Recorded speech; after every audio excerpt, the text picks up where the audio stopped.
Good morning प्यारे बच्चों। आज है डेट 15 अगस्त। ये बहुत ही इम्पोर्टेंट डेट है सभी के लिए, क्योंकि आज के दिन, इस तिथि के दिन हमारा देश आज़ाद हुआ। तो हम सब के लिए बहुत इम्पोर्टेंट है। मेरी ओर से सभी बच्चों को स्वतंत्रता दिवस की हार्दिक शुभकामनाएं। और ये दिन इतना स्पेशल होता है क्योंकि इससे पहले 14 अगस्त के दिन स्कूल में फेस्टिवल होता है। हम सब लोग अलग अलग एक्टिविटीज़ में पार्टिसिपेट करते हैं, चाहे टीचर हैं या फिर बच्चे हैं। टीचर्स जो हैं बच्चों की तैयारी कराते हैं, तो एक फेस्टिवल की तरह इस दिन को ज़रूर मनाया जाता है। तो आई होप आप इस दिन से पहले 14 अगस्त को जो फेस्टिवल होता था उसको, जो भी फंक्शन होते थे उसको मिस कर रहे होंगे, तो ये कमेंट में मुझे बताना। तो चलिए करते हैं वर्कशीट नंबर 18, मिश्री लाल और करीम की कहानी। सामाजिक विज्ञान में हमारा क्या चल रहा है?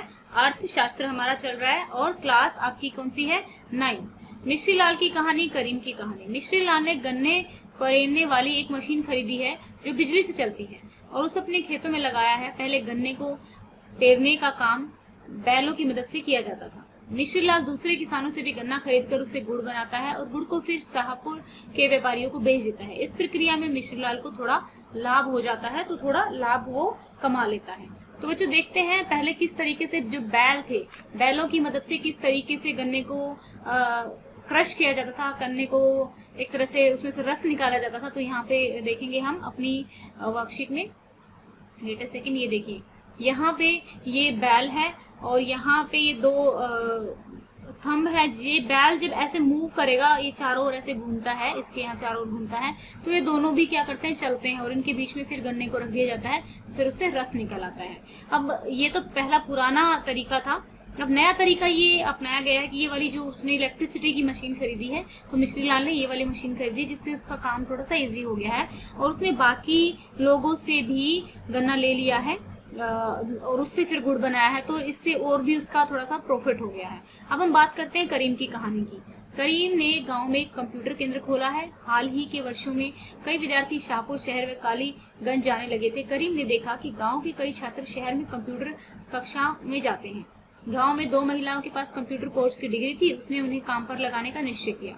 उसने कंप्यूटर खरीदे और अपने घर में बाजार की ओर खुलने वाले बाहर के कमरे में कक्षाएं प्रारंभ की।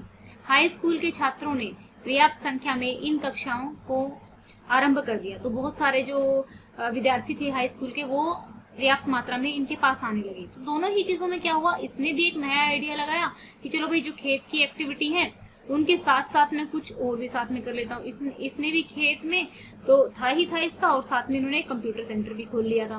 तो मिश्री लाल और करीम बहुत अच्छे उदाहरण है जिन्होंने उद्यमशीलता दिखाते हुए नए रास्तों पर चलकर, उद्यमशीलता एक तरह से होता है कि नए रास्ते खोजना, चलकर निर्माण और व्यापार में निवेश किया है। उन्होंने पुराने तरीकों को ना अपनाते हुए तथा खेती पर निर्भर न रहते हुए अपना व्यवसाय करने की सोची। इस प्रकार गांव में ही रहकर वो गांव के अन्य लोगों के लिए रोजगार उत्पन्न कर पाएंगे। गांव वालों के लिए अब ये आवश्यक भी है कि वे कुछ हटकर सोचें और कृषि से इतर कुछ गैर परंपरागत धंधे भी शुरू करें। तो अब हम करेंगे अपने क्वेश्चंस। पहला क्वेश्चन है, मिश्री लाल और करीम की कहानी किन तरीकों से एक दूसरे से अलग है और भिन्न है और किन तरीकों से एक समान है? भिन्न तो इस तरीके से, एक ने तो एजुकेशन शिक्षा के क्षेत्र में काम किया है और दूसरे ने एग्रीकल्चर एक्टिविटी में, यानी कि जो खेत वाली एक्टिविटी है उसी में काम किया है। लेकिन अलग इस तरीके से, समान किस तरीके से है? दोनों ने ही कुछ नया कर दिखाया है।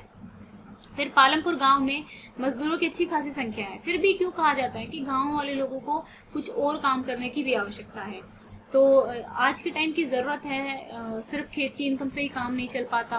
और दूसरा, कई बार फ्लड आ जाती है, जैसे अभी कोविड-19 के टाइम में एकदम से बिक्री बंद हो गई, मार्केट बंद हो गई, तो किसानों को बहुत लॉस हुआ है। अगर उनके पास कोई एक्स्ट्रा सोर्स ऑफ इनकम होता, कुछ और इनकम होती, तो वो आसानी से उससे काम चला सकते थे।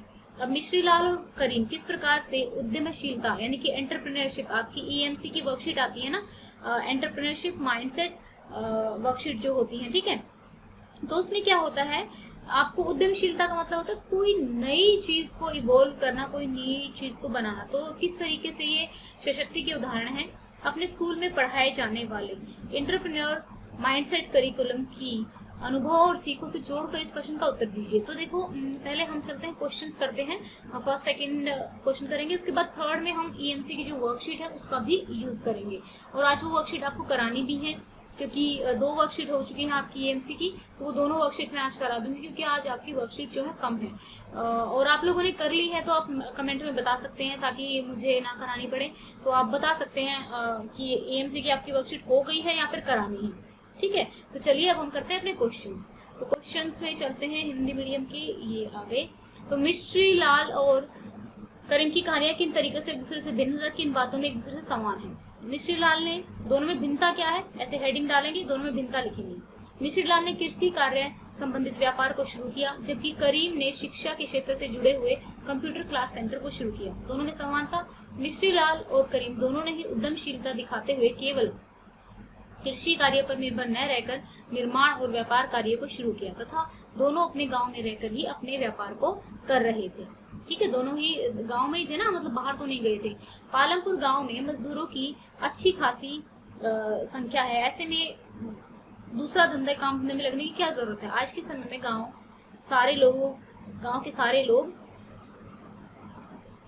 लोग केवल कृषि कार्य में लगे रहकर अपने गांव, परिवार आदि की आर्थिक सामाजिक तरक्की नहीं कर सकते। जब गांव के लोग कृषि कार्यों से अलग गैर परंपरागत व्यवसाय को शुरू करेंगे तो गांव के मजदूरों को और काम भी मिलेगा। जैसे कि करीम ने 2 और लेडीज को क्या दिया, जॉब दी। ठीक है, अपने कंप्यूटर सेंटर में, तो और लोगों को भी विकल्प मिलेंगे जिससे उनकी आमदनी भी बढ़ेगी और वे आर्थिक रूप से और भी समृद्ध होने लगेंगे। अब हम चलते हैं, नेक्स्ट हमारा क्या है। मिस्ट्री लाल और करीम ने दोनों ने ही उद्यमशीलता दिखाते हुए नए मार्ग चुने थे। तो ये किस तरीके से, आपकी थर्ड क्वेश्चन का आंसर है ये, उन्होंने दोनों ने क्या किया था, नए रास्ते चुने थे और व्यापार में निवेश किया था तथा दोनों ने ही पुराने तरीकों को छोड़कर केवल कृषि कार्य पर निर्भर न रहकर अपने व्यवसाय को शुरू किया। इसलिए मिस्ट्री लाल और करीम उद्यमशीलता के सशक्त उदाहरण हैं। अब ईएमसी की जो आपकी वर्कशीट है, एंटरप्रेन्योरशिप मानसिकता परिकलम जो वर्कशीट है आपकी, वो आपके अंदर उद्यमशीलता, ठीक है, उद्यमशीलता यहाँ पे एंटरप्रेन्योर की जगह आप अगर ये लिखना चाहें तो ये भी लिख सकते हैं। ठीक है, लेकिन एंटरप्रेन्योरशिप भी आपका ठीक है। उद्यमशीलता मानसिकता को विकसित करने में मदद करता है जो हमें कुछ नया करने को प्रेरित करती है। इसलिए ये करीम और मिस्ट्री लाल की गतिविधियों जैसा है। ठीक है, तो ये हमारा हो गया थर्ड क्वेश्चन। अब ये वर्कशीट आपकी आपने देखी, पता नहीं आपने की है कि नहीं की है, तो एक बार मैं दिखा देती हूँ कि इन वर्कशीट में एक्चुअल में होता क्या है। ठीक है, तो ये हमारी वर्कशीट ईएमसी की वर्कशीट है। तो इसमें फर्स्ट वर्कशीट थी ये। तो इसमें ये बताया हुआ था कि भाई अगर आप 5-10 साल बाद आपको भी जॉब करनी पड़ेगी, आप कॉलेज में भी चले जाओगे, फिर कॉलेज में जाने के बाद फिर आपको जॉब ढूंढनी पड़ेगी, तो आप किस तरीके की जॉब ढूंढना चाहोगे। आप एक गवर्नमेंट जॉब करोगे, प्राइवेट जॉब करोगे, या फिर अपना ही कोई काम शुरू करोगे, कुछ नया करके दिखाओगे। तो जो भी आपके आइडियाज थे आपको यहाँ पर लगाने थे। पहली वर्कशीट में तो यही चीज थी जो कि हम आज करेंगे। अब दूसरी वर्कशीट में देखते हैं हम, दूसरी वर्कशीट में क्या था। दूसरी वर्कशीट हमारी ये है जो कि इस वीक की वर्कशीट थी।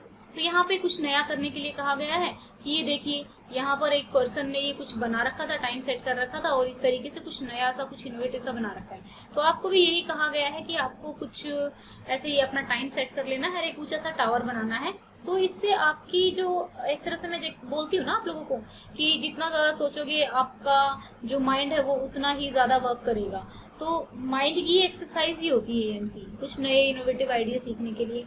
तो ये थी हमारी आज की वर्कशीट। अगर आपको वीडियो अच्छी लगी हो तो जरूर लाइक करें, क्योंकि आपके लाइक आते हैं तो अच्छा लगता है, दिन में सारा दिन मोटिवेटेड रहता है, मन करता है कि आप लोगों के लिए प्रॉपरली वीडियो बनाई जाए।